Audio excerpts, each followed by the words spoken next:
আসসালামু আলাইকুম ওরহমতুল্লাহি ওবারাকাতু। আমাদের হাতে রয়েছে Honor X6B।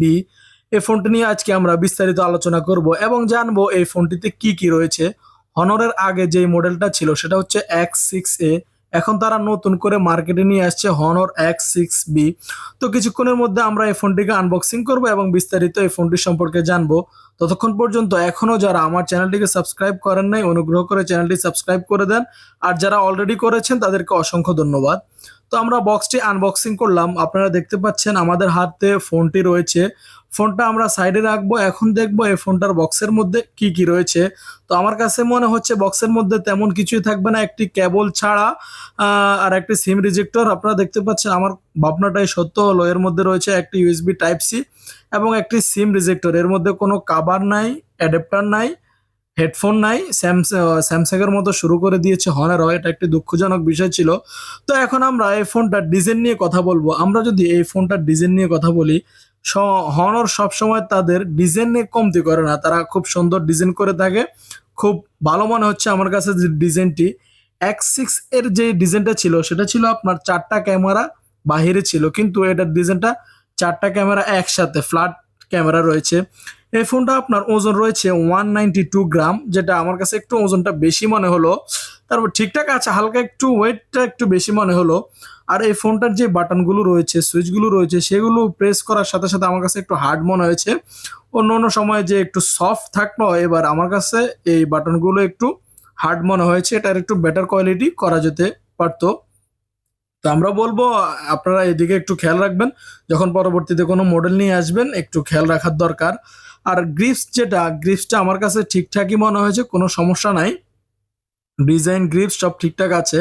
তো আমরা যদি এই ফোনটার ডিসপ্লে নিয়ে কথা বলি, এই ফোনটার ডিসপ্লেতে আপনার ব্যবহার করা হয়েছে TFT LCD 90 Hz refresh rate. এই ফোনটিতে ব্যবহার করা হয়েছে, যদিও X6A তে শুধু TFT ডিসপ্লে ছিল, এর মধ্যে TFT LCD ডিসপ্লে ব্যবহার করা হয়েছে এবং আগের তুলনায় এর মধ্যে আপনার 780 নিটস ব্যবহার করা হয়েছে। খুবই ভালো ব্রাইটনেস এই ফোনটিতে ব্যবহার করা হয়েছে। আর এই ফোনটার আপনার ডিসপ্লে সাইজ হচ্ছে আপনার 6.56 ইঞ্চিস। আমরা যদি এই ফোনটার স্ক্রিন টু বডির ইস্যু নিয়ে কথা বলি, তাহলে এই ফোনটা রয়েছে আপনার 3.9% স্ক্রিন টু বডি রয়েছে।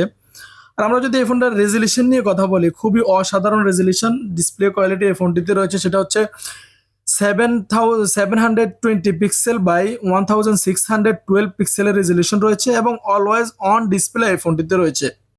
এই ফোনটার স্পিকারটা খুবই বাজে আমার কাছে মনে হয়েছে। এখানে ওনারা বলছে যে লাউড স্পিকার ব্যবহার করা হয়েছে, কিন্তু আমার কাছে ডিসপ্লে সাউন্ড কোয়ালিটিটা ভালো মনে হয় নাই। আমরা যদি এই ফোনটার ক্যামেরা নিয়ে কথা বলি, এই ফোনটার মেইন ক্যামেরা ব্যবহার করা হয়েছে 50 মেগাপিক্সেলের ক্যামেরা, 2 মেগাপিক্সেলের ডেপথ ক্যামেরা, যে ক্যামেরাটি দিয়ে আপনারা 1080 পিক্সেলের ভিডিও ধারণ করতে পারবেন। ফটো কোয়ালিটি আপনারা দেখতে পাচ্ছেন মোটামুটি ক্লিয়ার আছে, এত একটা ভালোও না, মোটামুটি ধরা যায়। আর এই ফোনটার ফ্রন্ট ক্যামেরায় আপনার ব্যবহার করা হয়েছে মাত্র 5 মেগাপিক্সেলের ক্যামেরা। 2024-এ এসে যদি কেউ 5 মেগাপিক্সেলের ক্যামেরা দেয়, এটা খুবই দুঃখজনক। হনর তাদের এই ফোনটিতে 5 মেগাপিক্সেলের ক্যামেরা ব্যবহার করা হয়েছে, যেটা দিয়ে আমরা মোটামুটি সন্তুষ্ট না। আমাদের কাছে এই ফ্রন্ট ক্যামেরার ফটোগুলো ভালো মনে হয় না, আর একটু বেটার কোয়ালিটি দিলে ভালো হতো। মিনিমাম 8 মেগাপিক্সেল অথবা 16 মেগাপিক্সেল দিলে ভালো হতো। তো আমরা আশা করব তারা সামনের দিকে এগুলো খেয়াল রাখবেন। আমরা যদি এই ফোনটার অপারেটিং সিস্টেম নিয়ে কথা বলি, এই ফোনটিতে ব্যবহার করা হয়েছে ম্যাজিক OS 8 অ্যান্ড্রয়েড ভার্সন 14। আর প্রসেসর হিসেবে এই ফোনটিতে ব্যবহার করা হয়েছে মিডিয়াটেক হিলুই G85 12nm এর প্রসেসর এই ফোনটিতে ব্যবহার করা হয়েছে।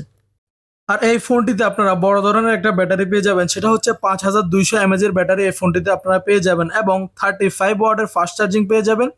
সাইড মাউন্টেন ফিঙ্গারপ্রিন্ট পেয়ে যাবেন, IR ব্লাস্টার রয়েছে এবং দুইটা সিম এই ফোনটিতে আপনারা ব্যবহার করতে পারবেন, কোনো সমস্যা হবে না। আর এই ফোনটিতে আপনারা কোনো প্রকার IP রেটিং পাবেন না।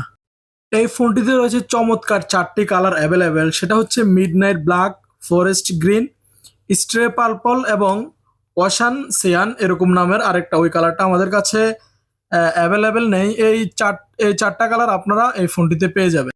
ওভারঅল সব কিছু তো দেখলেন, কমেন্টে জানান আপনাদের কাছে ফোনটি কেমন লেগেছে। তো আপনারা যারা এই ফোনটা বাংলাদেশ থেকে নিতে যাচ্ছেন, আপনাদেরকে কিছুদিন অপেক্ষা করতে হবে। এই ফোনটা আপনারা 15,000 টাকার মধ্যে পেয়ে যাবেন। 6GB 256GB 15,000 টাকার মধ্যে পেয়ে যাবেন। এটার মধ্যে আরেকটা ভেরিয়েন্ট রয়েছে, সেটা হচ্ছে 4GB 128। আর যারা মিডল ইস্ট থেকে নিতে যাচ্ছেন, তারা 450 থেকে 500 টাকার মধ্যে এই ফোনটা পেয়ে যাবেন।